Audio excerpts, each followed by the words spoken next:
Annyeonghaseyo.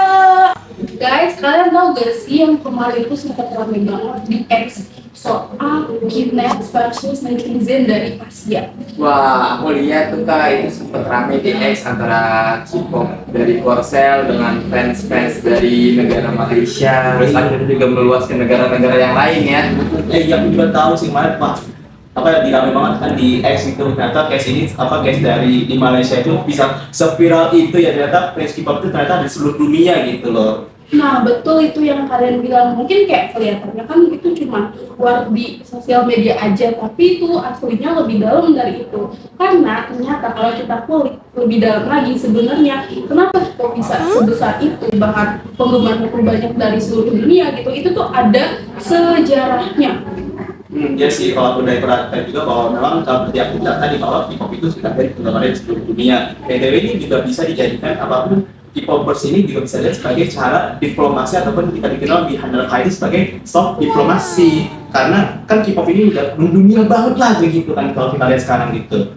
Nah, itu benar banget dan itu yang bakal kita bahas hari ini habis-habisan. Hai, ketemu lagi. Balik lagi di Intal. Dan aku Marlin. Dan aku Reno. Aku Labib. Nah, hari ini kita bakal bahas topik yang menarik banget, yaitu the power of soft diplomacy. Bagaimana Korea Selatan nyetir dunia lewat budaya. Oke, kita bukan bahas grup idol, tapi gimana budaya K-pop itu jadi proyek diplomasi negara yang mana mereka itu digunakan menjadi state-led diplomasi project. Nah, teman-teman, menurut laporan dari Korean Foundation for International Cultural Exchange, K-pop itu sudah dianggap sebagai national interest atau kepentingan nasional sebuah negara gitu. Bayangin ya, sebuah budaya K-pop gitu dipandang strategis karena bisa karena Korea Selatan itu mungkin sulit bersaing dalam segi militer kalau terhadap Amerika Selatan maupun Amerika Serikat maupun Cina. Tapi maka dari itu dari Korea Selatan sendiri menguatkan di bidang soft powernya yaitu lewat budaya K-pop. Makanya dalam hal ini pemerintah ataupun pemerintah Korea Selatan melalui Korea Creative Agency itu menargetkan Korea itu masuk top 5 soft diplomasi atau yang kita melalui dari K-pop ini dengan ekspor budaya mencapai dengan target yaitu puluhan miliar dolar. Wow. Wow, oke. Dari situ juga diplomasi mereka tuh bukan lewat meja perundingan, tapi mereka tuh melewati lagu, drama, dan media sosial lainnya. Nah, contohnya BTS. Mereka itu pernah berbicara di sidang United Nation ya, dan menyumbangkan miliaran dolar ke ekonomi Korea Selatan. Nah, sebenarnya juga fenomena ini tuh dimulai dari mana sih kak? Nah, kalau dari fenomena sih kita bisa balik ke tahun 1992 di mana sebuah boyband lah namanya itu Seo Taiji ataupun N-Boys debut pertama kali dengan membawa gaya baru yang berbeda lah tahun 90-an dengan gaya seperti rap ataupun hip hop gitu. Nah, di saat yang bersamaan juga setelah itu muncullah agensi-agensi besar atau kita tuh sekarang bilangnya big three agensi yang jadi pilar utama, yaitu ada YG, SM, dan JYP. Dan fun fact guys, anggota Setaji and Boys itu salah satunya yang Hyunsuk dan itu tuh merupakan pendiri YG Entertainment sekarang. Nah, setelah itu era 2000-an ke atas itu mulailah genre K-pop yaitu ada Super Junior, Big Bang, terus SNSD, dan bahkan ada drama Korea yang waktu itu viral banget gitu di Asia, judulnya Winter Sonata. Ya, dari situ juga mulai dari periode 2017 sampai 2022 popularitasnya itu naik drastis karena perkembangan teknologi dan salah satu contohnya yaitu keberhasilan BTS masuk tangga lagu global di Billboard. Yang bilang tadi bahwa pemerintah Korea Selatan khususnya di masa Presiden Moon Jae-in yaitu dari tahun 2018 seperti yang tadi bilang tadi bilang sangat ditekankan itu untuk diplomasinya itu sebagai alat diplomasi budaya seperti aku bilang di mana BTS ya, tampil di mana tuh di United Nations gitu melalui lembaga kocanya ataupun Korea Creative Agency-nya yang memberikan pendanaan ataupun pelatihan sampai lagi ekspor budaya ke luar negeri. Bener banget tuh kak, mereka juga nggak perlu memaksa negara lain ya untuk bergabung dengan mereka, tapi mereka justru negara lain itu merasa cocok dengan apa yang mereka berikan karena itu kan merupakan dari seni budaya berupa lagu, drama, dan media sosial lainnya. Nah, kalau dilihat nih dari teori hubungan internasional ataupun dari studi kita nih, ini cocok banget dengan konsep soft power, yaitu konsep yang dijelaskan oleh dosennya, di mana kemampuan negara mempengaruhi negara lain lewat daya tarik budaya, bukan dari kekuatan militer ataupun hard power. Oke, menurut kalian sendiri kenapa sih K-pop itu bisa menyebar? Kalau dari aku sih ya, K-pop itu bisa nyebar karena salah satu faktornya itu perkembangan teknologi.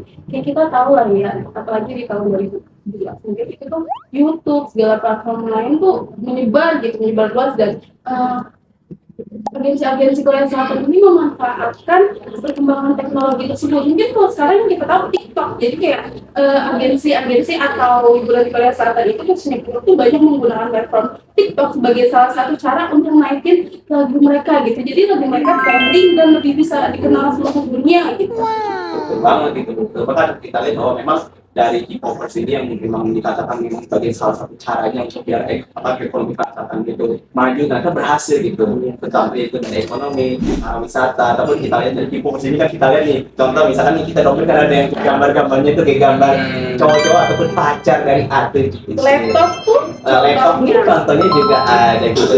Dan juga jangan salah juga dari makanan pun kita juga makin mengenal kayak kimchi, ramyun, jampung dan lain sebagainya gitu kan. Bahkan fashion kosmetik itu juga di Indonesia makin banyak yang masuk, makin banyak yang pakai gitu kan ya, benar banget. Nah, terus kalau kita bicara soal dampak budayanya sendiri tuh kayak gimana sih? Jadi, dampak budaya globalnya tuh kelihatan jelas banget. Sekarang tuh banyak anak muda yang mulai ngikutin fashion yang tadi udah di-mention juga sama Reno, kayak gaya make up-nya, terus bahkan outfit-nya, style-nya gitu, bahkan cara bicaranya pun suka ikutin drakor. Misalnya kayak tadi yang aku ngomong tuh di awal kayak jangan saya terus serangnya kayak gitu teman-teman. Bahkan di global ya, bahkan apapun pop global itu juga udah mulai ikuti gaya-gaya stylenya dari Korea Selatan juga pun K-popers sendiri, mulai dari apapun sistem seleksi idolnya dari agensi gitu ataupun koreografinya ataupun konsep visualnya gitu, bagaimana menampilkan di mana tuh di stage-nya itu seperti apa lah gitu kan ya. Tapi di balik itu semua ada dampak positif, yaitu pertama sebenarnya itu ada juga beberapa dampak sosial yang mulai dibahas loh, terutama soal fandom culture yang kadang tuh bisa memunculkan fanatik atau fanatisme ya bilang gitu ya. Iya, aku juga sering lihat tuh Kak di media sosial. Fans tuh kadang bisa sampai fan war tersendiri cuman gara-gara mereka itu memiliki idol yang berbeda. Nah, terus juga dari situ mereka bahkan bisa bahas, kita juga bisa bahas tentang warnya Kinets dan juga Asia yang sedang terjadi itu ya kan dalam di sebuah platform X gitu ya.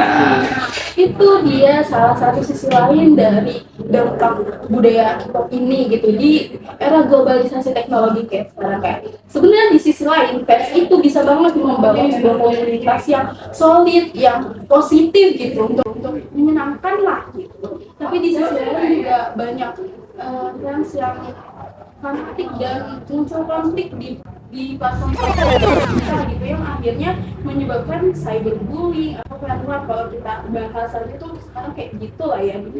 Iya benar banget, tapi juga ada salah satu faktor lain itu dampak lain lah, terutama lingkungan seperti kita lah mungkin kayak Mario nih, contoh kan stiker atau beli album gitu kan, atau beli dompet yang ada gambar idol Koreanya gitu ya, yang which mean kan itu memerlukan produksi ya. Tapi yang which mean itu bisa memberikan dampak negatif gitu. Contohnya memang kita dari produksi itu kan memerlukan sumber daya sehingga ya memang walaupun kita sudah ada program namanya SDGs, tapi lama-kelamaan dari program ini juga bisa menimbulkan dampak lingkungan, itu dari mana plastik, persembahan sampah, terus stiker yang udah nggak ini, nanti jadi sampah itu juga ya. Makanya seperti aku bilang tadi, tantangan sosial, tantangan lingkungan itu juga harus diperhatikan gitu sih.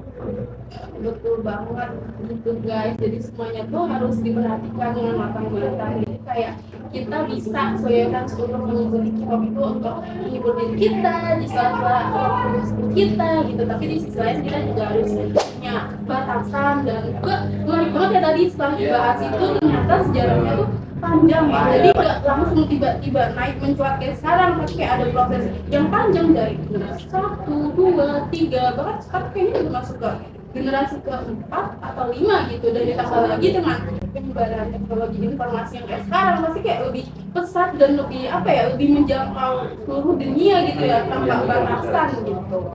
Banget. Dari sini kita juga belajar bahwa kalau soft power itu bisa jadi senjata yang bahkan mungkin lebih ataupun lebih mematikan dari hard power yang kita bisa lihat sekarang, seperti sekarang inilah gitu. Daripada kekuatan militer untuk memenangkan ataupun mengambil hati masyarakat dunia. Nah, iya betul itu. Dan teman-teman interpelagis, kita itu harus tetap kritis melihat fenomena ini, baik dari sisi ekonomi, budaya, juga sampai dampak dan solusinya. Oke, mungkin karena kita udah lama banget ngobrol soal TikTok, jadi semoga teman-teman interpelagis dapat manfaatnya dari podcast kita kali ini. Semoga teman-teman interpelagis juga dapat memudah bahwa TikTok itu bukan sebagai alat hiburan semata, tapi juga menjadi national interest-nya bagi negara Korea Selatan. Dan well, thank you so much untuk teman-teman interpelagis semuanya. Semoga insight-nya dapat semua hari ini gitu, dan buat kalian jangan lupa untuk tonton podcast kita selanjutnya. Bye bye. Interpelago. Kalau dari Minggu.